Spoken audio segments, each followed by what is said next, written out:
when I was creating shows and developing shows, I would think of me being in them, you know, as the lead of them. And there were several things I developed that didn't quite go, but I felt like I was getting closer and closer. But I decided to have two approaches. One approach would be to develop a sitcom with me at the lead of it, or the co-lead, and try to do that. And I already had a reputation in that world, so I knew I could at least, you know, get my pitches heard and at least try to write a pilot, whether it was done or not.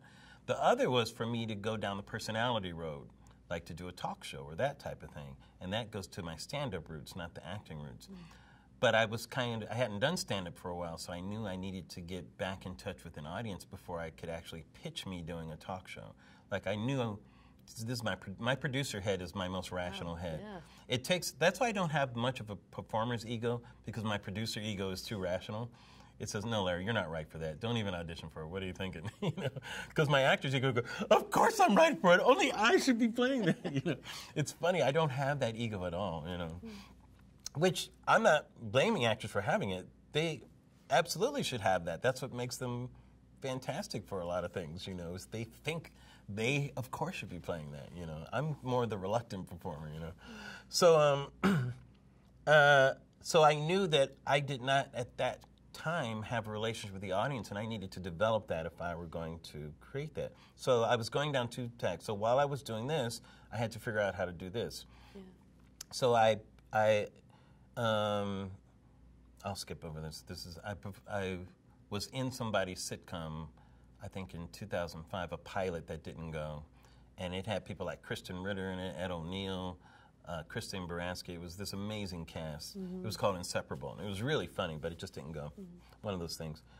But after that, I met with 3 Arts about representing me for management and performing, and it was such a great meeting, and they're really smart, and I decided, yeah, maybe I should get a manager. I'm really serious about this, and I told them this vision, these 2 tacks, and I explained to them about getting into a relationship with the audience, and that I need to do that if I want to start creating a talk show or pitching it. I can't just do it out of the blue. You know, I'm no Conan O'Brien.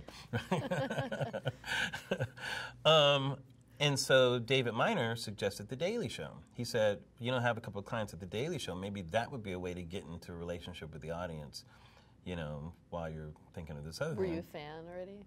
Oh, yeah. My wife was a huge fan of The Daily Show. I was more of a casual watcher, you know. And part of it was I was just so busy doing what I'm doing, I just didn't watch much television at the time anyway. But I was always appreciative. I was a fan of Jon Stewart even before The Daily Show. I remember he was the butt of jokes on the Larry Sanders Show.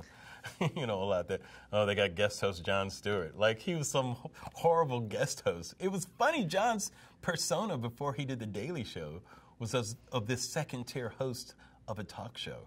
Isn't that funny? Yeah. Yeah, and then he became the Tiffany host later on, you know, like that's the goal, you know. So, of course, I was a fan, all that stuff. So I thought, oh, that's a great idea. And so I met with John. I got a meeting with him. And at that time, The Daily Show was kind of transitioning. Colbert had just started his show.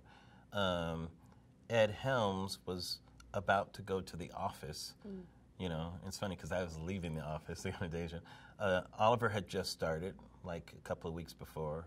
Asa Mambi was about to do his first one. Rob Riggle was about to start. Corgi was about to do his last show. So it was a big transition for it, and I seemed like they were trying to open up the show a little bit, you know. So I had a great meeting with John, and we decided to try one out.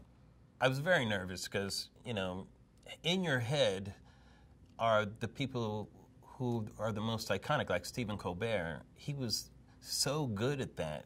You kind of have that rhythm in your head, but you have to get that out of your head because you're not Stephen.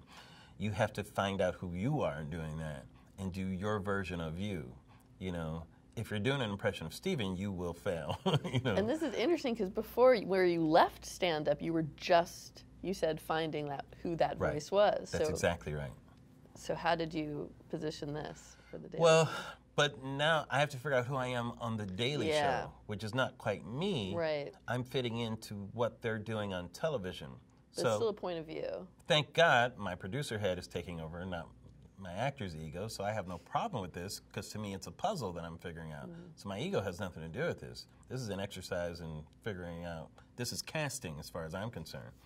So I've always when I was an actor, even when I was young, I've always had authority, you know, for some reason. People just kind of believe what I say, you know.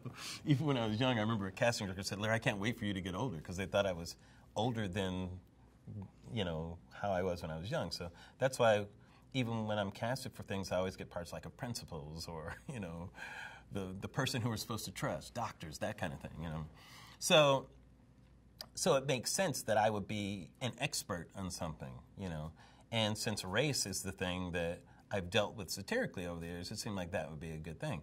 Now, we were trying to figure out the point of view, and I think somebody said, maybe you should be a Republican, you know. And I thought, well, I don't know, that feels like we're just trying to do the opposite of what people might expect me to be, because they would think, well, black people have to be a Democrat, or this show is left-leaning, so I should be on the right, and I'm doing a parody.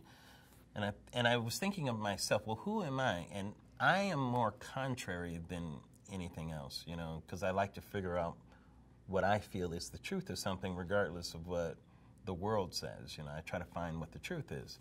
And so I become contrary to things more than the opposite of anything. And I said, well, I really feel my character should be contrary to what we think is finding whatever that nugget of truth is, you know.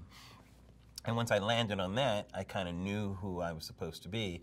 And I think it was David Javerbaum, who's the head writer, thought I should be called the senior black correspondent, which was brilliant, just a brilliant thing, you know.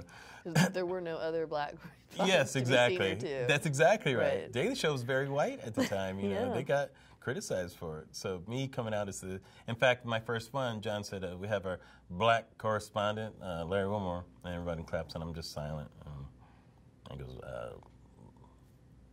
Larry, and I'm like, He goes, oh, I'm sorry, our senior black correspondent. I go, thank you, John, thank you very much. And then we start talking.